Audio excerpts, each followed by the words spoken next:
कैसे हुआ था परशुराम जी का जन्म? क्यों थे परशुराम ब्राह्मण होने के बावजूद स्वभाव से इतने क्रोधी? कैसे बने वो राम से परशुराम? क्यों कर दिया था उन्होंने अपनी ही माँ के सर को धड़ से अलग? क्यों उनके नाम से ही कांप जाते थे क्षत्रिय? कैसे इन्होंने दिलाया था गणेश जी को एक दंत कहलाने का अवसर? ऐसे ही कई सारे सवाल जो उनका नाम सुनकर ही मन में आते हैं, जिनका जवाब आज आपको मिलने वाला है इस वीडियो में। बस वीडियो को अंत तक देखना और अगर वीडियो पसंद आए तो चैनल को सब्सक्राइब जरूर कर लेना, क्योंकि इस चैनल का मकसद है कि चाहे साइंस हो या मैथोलॉजी या हो रैंडम फैक्ट, हम आपको बताते हैं हर टॉपिक से रिलेटेड फैक्ट्स। तो चलिए शुरू करते हैं परशुराम जी के जन्म से। दोस्तों, ये उस समय की बात है जब ऋषि भृगु के पुत्र ऋचिक ने कन्नौज के राजा की इकलौती बेटी सत्यवती से विवाह किया था। तब ऋषि भृगु अपनी पुत्र वधू बहू से मिलने अपने बेटे ऋचिक के आश्रम में पहुंचे और ऋषि भृगु अपनी नई बहू को देख बहुत खुश हुए और उन्होंने सत्यवती से आशीर्वाद के रूप में कोई भी वरदान मांगने को कहा। तो सत्यवती ने अपनी बेसहाय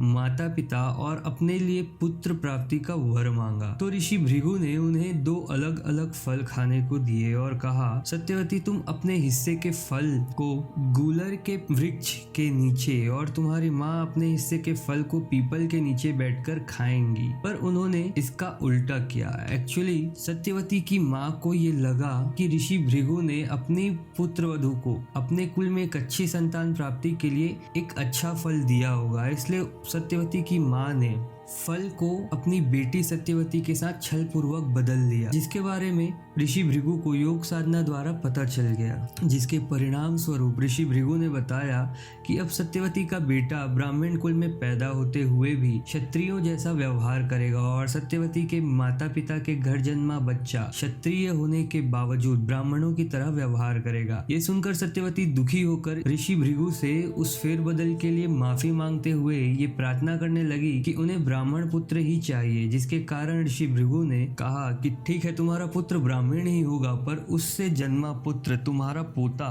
क्षत्रिय प्रवृत्ति का होगा। और फिर कुछ दिनों बाद सत्यवती के गर्भ से ऋषि जमदग्नि का जन्म हुआ और जमदग्नि ऋषि का विवाह रेणुका के साथ हुआ, जिसके फल स्वरूप उनकी 4 संतानें हुई और 5वीं संतान के रूप में अत्यंत क्रोधी और क्षत्रिय ना होने के बावजूद क्षत्रिय प्रवृत्तिधारी श्रीहरि विष्णु के 6वें अवतार भगवान राम का जन्म हुआ, जो आगे चल के परशुराम के नाम से प्रसिद्ध हुए। अब सवाल आता है कि जब उनका असली नाम राम है तो वो परशुराम के नाम से क्यों प्रसिद्ध हुए? एक्चुअली भगवान राम नहीं, अयोध्यापति श्री राम नहीं, ये राम तो वो जिन्हें आज हम परशुराम जी के नाम से जानते हैं। वो भी बचपन से ही शिव जी के बहुत बड़े भक्त थे। वो शिव को ही अपने आराध्य और गुरु के रूप में पूजते थे। एक बार शिव जी ने जमदग्नि पुत्र राम को राक्षसों का वध करके देवताओं को राक्षसों से मुक्त कराने का आदेश दिया और राम भगवान परशुराम ने बिना किसी शस्त्र के मदद से देवताओं को राक्षसों से मुक्त करा दिया, जिससे शिव जी बहुत प्रसन्न हुए और उन्होंने कई सारे अस्त्र शस्त्र राम को प्रदान किए, जिनमें से एक शस्त्र का नाम था परशु, जो कि राम को अति प्रिय था, जिसे धारण कर विश्व में भृगुवंशी जमदग्नि पुत्र राम परशुराम के नाम से प्रसिद्ध हुए। और तो और आपको ये बता दें कि कई पुराणों में ये भी वर्णन है कि भगवान श्री राम ने परशुराम जी को अपना सुदर्शन चक्र सौंपा था और कहा था कि जब मैं कृष्ण अवतार लेकर पृथ्वी पर अवतरित होऊंगा तब आप मुझे ये सुदर्शन चक्र सौंपेंगे। जिस चीज का पालन करते हुए परशुराम जी ने श्री कृष्ण को संदीपनी मुनि के आश्रम में वो सुदर्शन चक्र सौंपा था। क्यों कर दिया था उन्होंने अपनी ही माँ के सर को धड़ से अलग? एक दिन गंधर्वराज चित्ररथ अप्सराओं के साथ नदी के तट पर विहार कर रहे थे। उसी समय परशुराम जी की माता रेणुका हवन के लिए जल लेने नदी के तट पर आई। गंधर्वराज और अप्सराओं की क्रीड़ा देखने में वह इतनी मग्न हो गई कि हवन के लिए समय पर जल लेकर पहुंच ना सकी। हवन काल बीत जाने के कारण ऋषि जमदग्नि माता रेणुका पर अत्यधिक क्रोधित हुए और जब उन्होंने दिव्य दृष्टि से देर होने के पीछे का कारण जाना तो उनका क्रोध इतना तीव्र हो गया था कि उन्होंने अपने बड़े पुत्र को अपनी माता का वध करने का आदेश दे दिया, लेकिन मातृमोह के कारण वह ऐसा नहीं कर सके। इसी प्रकार जमदग्नि ऋषि ने अपने दूसरे, तीसरे और चौथे पुत्र को भी माता का वध करने का आदेश दिया, लेकिन वह दोनों भी पीछे हट गए। इस पर जमदग्नि ऋषि ने उन्हें उनकी विचार चेतना नष्ट होने का शाप दे दिया, याददाश्त खो जाने का शाप दे दिया। परंतु परशुराम ने पिता का कहा माना और माता का वध कर दिया। पुत्र को अपनी आज्ञा का पालन करता देख ऋषि जमदग्नि बहुत खुश हुए और प्रसन्न हुए और उनसे वर मांगने को कहा। इस पर परशुराम ने अपने पिता से 3 वर मांगे। परशुराम ने पहला वरदान मांगा कि माता पुनः जीवित हो जाए और उन्हें मरने की स्मृति ना रहे। दूसरा, भाइयों की चेतना पुनः वापस आ जाए और तीसरा, उन्होंने चिरंजीवी होने का वरदान मांगा। जमदग्नि ने उन्हें तीनों वचन पूरा होने का आशीर्वाद दिया, जिसके कारण आज भी हैं भगवान परशुराम जीवित और कर रहे हैं कल्कि अवतार के आगमन का इंतजार। जी हाँ, आपने सही सुना, विष्णु भगवान के 6वें अवतार परशुराम आज भी जीवंत है और कड़ी तपस्या में लीन भारत के उड़ीसा में स्थित महेंद्र पर्वत पर श्री हरि विष्णु के कल्कि अवतार के अवतरण की प्रतीक्षा कर रहे हैं। कल्कि अवतार को शिक्षा भी परशुराम द्वारा ही दिया जाएगा, जिसका वर्णन आपको मिलेगा ब्रह्म पुराण में। तो चलिए अब जानते हैं क्यों किया था परशुराम जी ने 21 बार क्षत्रियों को इस धरती से विलग। एक्चुअली परशुराम जी ने 21 बार क्षत्रियों का वध कर क्षत्रियों के मन में एक भय की उत्पत्ति पैदा कर दी थी। इसके पीछे का कारण ये है कि महिष्मती नगर के क्षत्रिय सहस्त्रार्जुन ने भगवान दत्तात्रेय को प्रसन्न करने के लिए घोर तपस्या की। दत्तात्रेय को प्रसन्न कर उनसे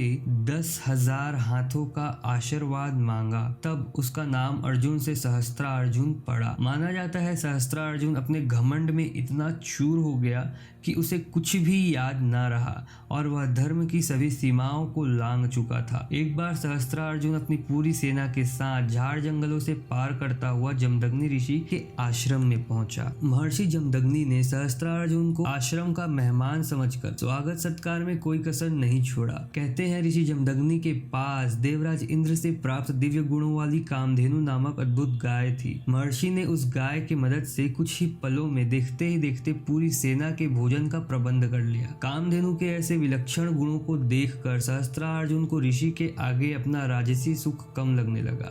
उसके मन में ऐसी अद्भुत गाय को पाने की लालसा जागी। उसने ऋषि जमदग्नि से कामधेनु की मांग की। ऋषि जमदग्नि ने कामधेनु गाय को सहस्त्रार्जुन को सौंपने से मना कर दिया। इस पर सहस्त्रार्जुन ने क्रोधित होकर ऋषि जमदग्नि के आश्रम को उजाड़ दिया और कामधेनु को ले जाने लगा। तभी कामधेनु सहस्त्रार्जुन के हाथों से छूटकर स्वर्ग की ओर चली गई। जब परशुराम अपने आश्रम पहुंचे तब उनकी माता रेणुका ने उन्हें सारी बातें विस्तार पूर्वक बताई।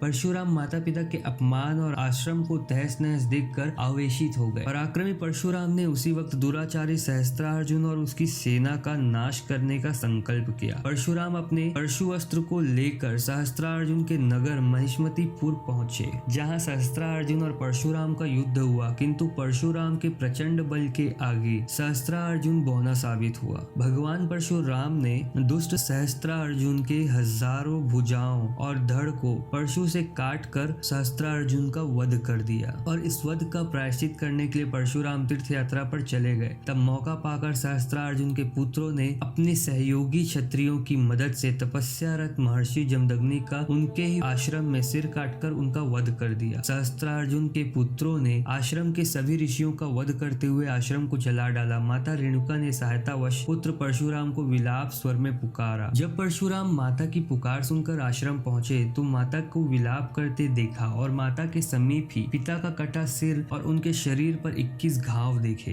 यह देखकर परशुराम बहुत क्रोधित हुए। उन्होंने शपथ ली कि जब वह उस वंश हेहे वंश का ही नहीं बल्कि उसके सहयोगी समस्त क्षत्रिय वंशों का 21 बार संहार कर भूमि को क्षत्रिय विहीन कर देंगे। पुराणों के अनुसार इस वचन को परशुराम जी ने पूरा भी किया था। भगवान परशुराम ने 21 बार पृथ्वी को क्षत्रिय विहीन कर दिया था और उनके खून से 5 सरोवरों को भर दिया था। इनके बारे में तो एक और कहानी भी बहुत प्रचलित है कि एक बार भगवान परशुराम शिव जी से मिलने कैलाश पर्वत पहुंचे, परंतु वो बहुत गहरे ध्यान में लीन थे, जिसके कारण गणेश जी ने उन्हें शिव जी से मिलने नहीं दिया। तो क्रोधवश उन्होंने गणेश भगवान का एक दांत ही तोड़ दिया था और उसी टूटे हुए दांत से श्री गणेश ने महाभारत भी लिखी थी। तो ये थे परशुराम जी से जुड़े कुछ फैक्ट्स। अगर आपको ये वीडियो पसंद आई हो तो वीडियो को लाइक जरूर करना और अगर आप इस चैनल पे नए हैं तो चैनल को सब्सक्राइब करके बेल आइकन को जरूर दबा लेना ताकि हमारे ऐसे ही फैक्चुअल वीडियोस की अपडेट आपको सबसे पहले मिले। Thanks for watching. मिलते हैं हमारे नेक्स्ट वीडियो पर।